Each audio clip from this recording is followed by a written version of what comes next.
Job, he said, a woman need a godly man. He said a woman need a man that's going to love her. He said a woman need a man that's going to be provide for his family. He said a woman need a man that's going to love her kids. But he said it wouldn't be no good thing to introduce all four of them men.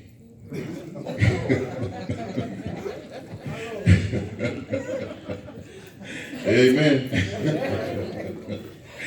Okay, we're going on with the sermon. Okay.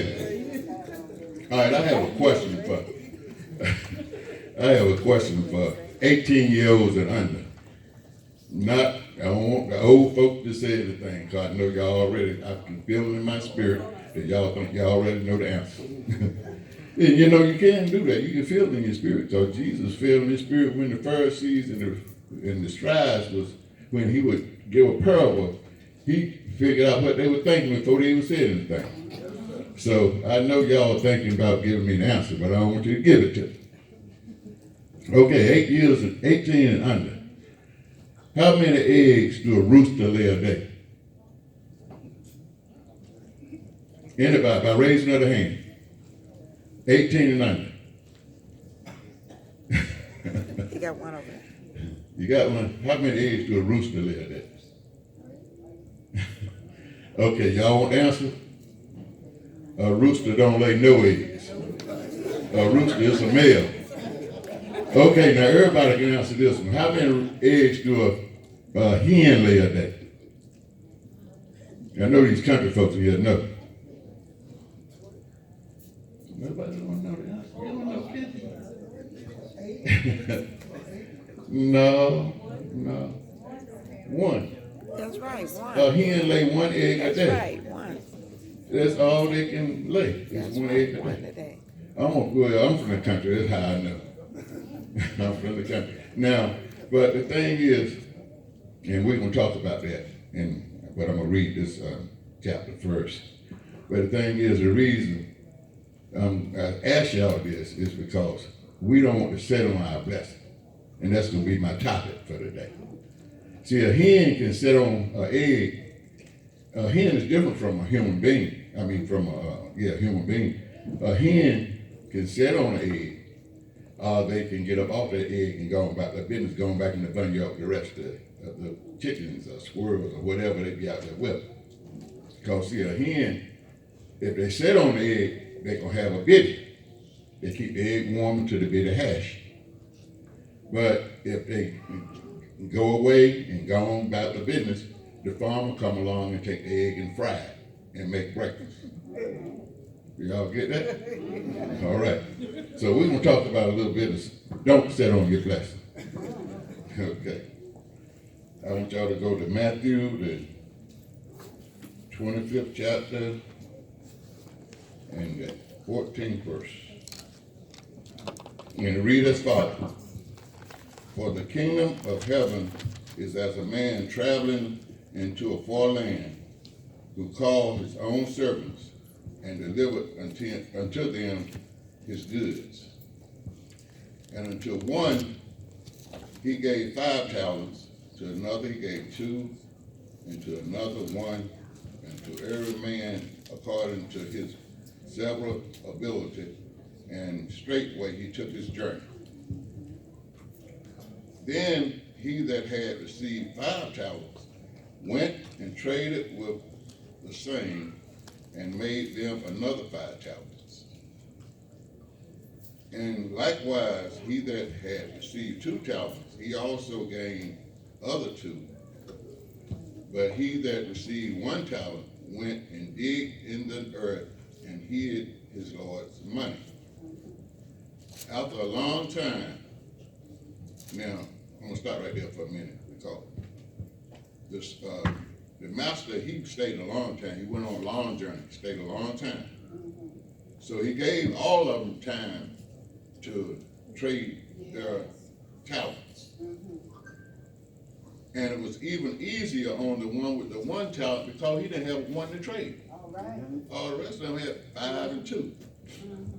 So we're going on a little further, going to the 19th verse now. after a long time, the Lord of those servants came and reckoned with them.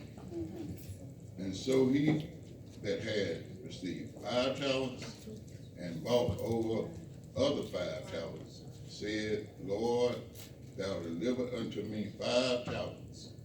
Behold, I have gained besides them 5 more, 5 talents more. The Lord said unto him, well done, thy good and faithful servant. Thou hast been faithful over a few things. I will make thee ruler over many things. Enter into the joy of the Lord, of thy Lord. Okay, he also that had received 2 talents came and said, Lord, thou hast delivered unto me 2 talents. Behold, I have gained 2 other talents besides them. The Lord said unto him, well done, you good and faithful servant. Thou hast been good over a few things. I will make thee ruler over many things. Enter into the joy of the Lord.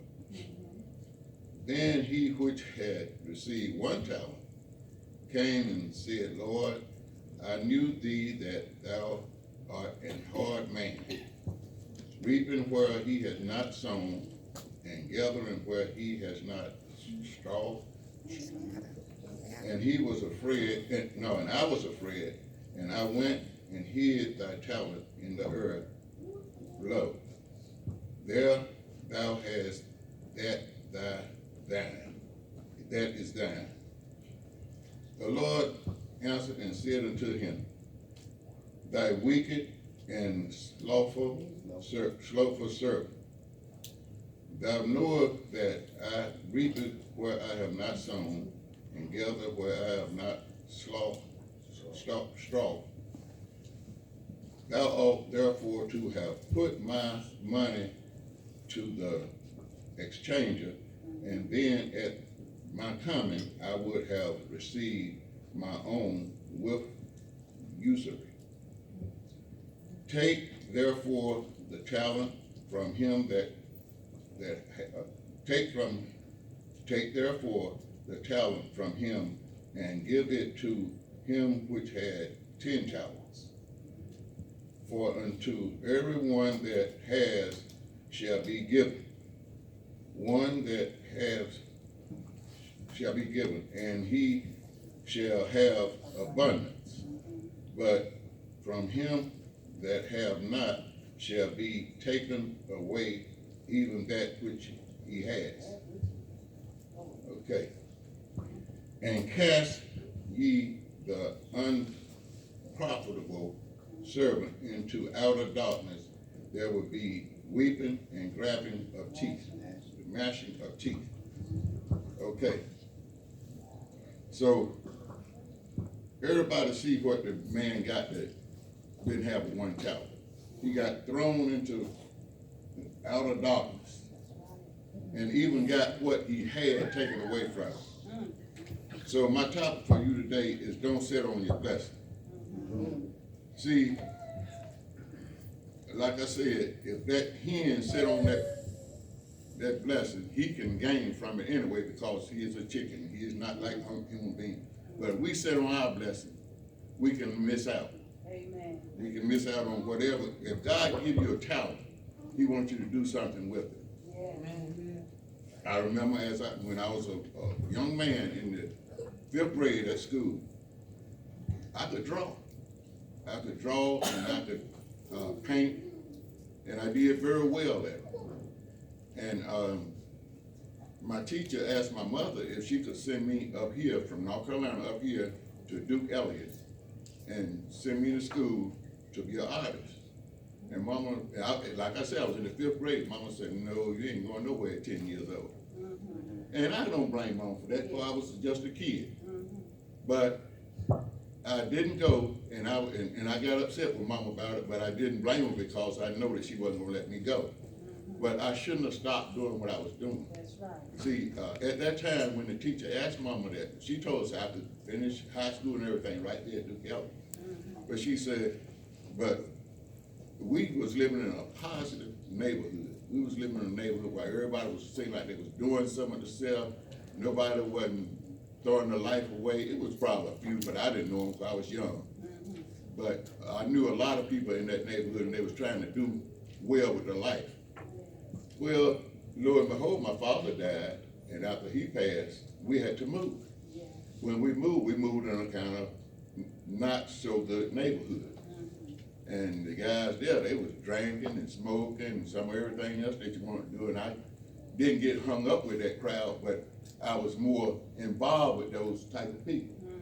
And it didn't, and, you know, so I lost interest in trying to draw and do what I wanted to do. So I lost out. Now I can't, I mean, I probably can still draw, but I don't even give it too much of a thought now like I used to. When I was young, I had a good imagination.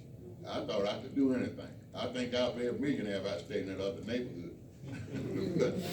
but nevertheless, and so, you know, I'm just saying that to say this, we don't sit on our talents or on our blessings that God give us.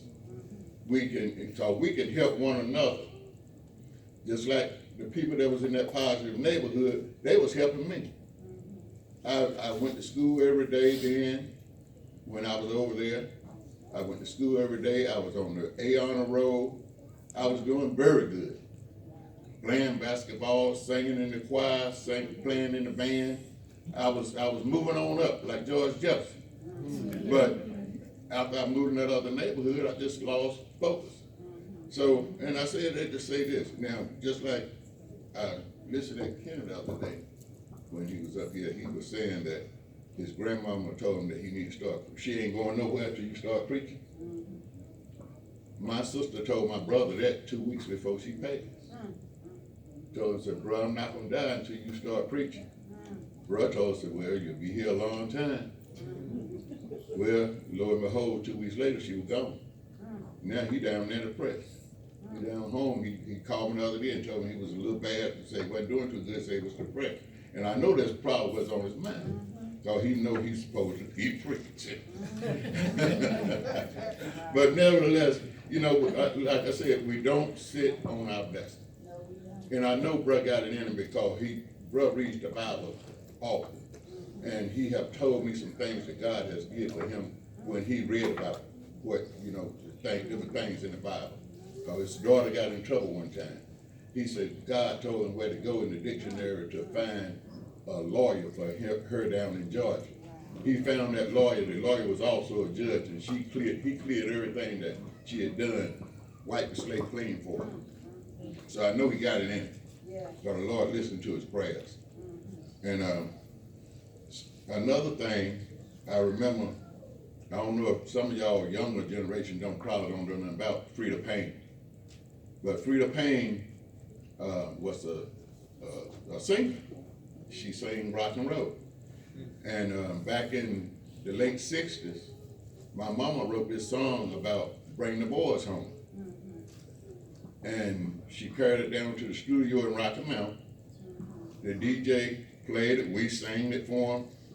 And yes, and next thing we knew, Frida Payne had made it and was making money with it.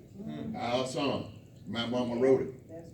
Frida, and see, like I said, I don't blame mama because my father just passed away. Mama didn't have no driver's license, so we couldn't get back and forth like we used to. I mean, like we could before Daddy passed, so we just had to, we just did the best we could. That's right. At that time, you know, if you couldn't get around like you want to, somebody would be take what belonged to you and gone with it. Yes. And that's what happened with Mama's song. But I'm just saying that to say this, don't sit on your blessings. Amen. God can move if you move. You make one step, he'll make two. Amen. Amen. So, and that's one thing we got to learn to do. We got to just stay focused. Yes. Stay focused on what God asked us to do. Yes. My youngest daughter, she can fix hair. She can make her own business out of fixing hair. Amen. Sharice, already a hairdresser. She's sticking with her talent. All right. Amen. Yes. And I mean, that's what God wants all of us to do. He don't want nobody to slack back and give up on what he set in place for them. If he set something in place for you, deal with it. Sometimes it's gonna get a little rough. Sometimes it's gonna get a little hard. Sometimes you got to burn the midnight oil. Come on now. Sometimes you got to stay up all night long. All right. You might even have to shed a few tears sometimes. Amen. But God will be there for you Yes, if you stick to it. yeah. That's all you got to do. Yes. He don't want us to look back. He wants us to look forward. Amen. My wife was up here preaching the other day, and she said something else about looking back through that little mirror all the time. You can't focus on what's ahead of you if you're always looking back. So you got to keep your mind on what's ahead of you. Keep your eyes on what's ahead of you. Yeah. Because God got something in store for you if you don't give up. Amen. If you hold on and don't let go. All right. Now, just like right now, none of us would be right here today if it wasn't for Noah. See, Adam came first, Adam and Eve. But God destroyed the world after Adam and Eve. If Noah had gave up on his talent and his blessing, none of us would be here. All right. Everybody would have been destroyed. I heard the young man say last week, more animals were saved than it was humans. That's right. And it made me think about that when I was, when I was sitting there. I said, now, nobody wouldn't have been here if it wasn't for Noah. One of his sons washed him naked after he got drunk after the flood. But I still like old Noah. I don't care how drunk he got. Because we still here. We still here. He can get drunk all he wants to, but I'm here. As long as he held on to what God asked him to do. He did it, and then he got drunk. You can do what you want to do after you do what God tells you to do. I ain't gonna tell you to get drunk, but you can do what you want to do. He'll make it available for you. It may not be drunk, but you can have money, wealth, anything anybody else have if you hold on to God's unchanging hand and do what he tells you to do. That's all I have to say.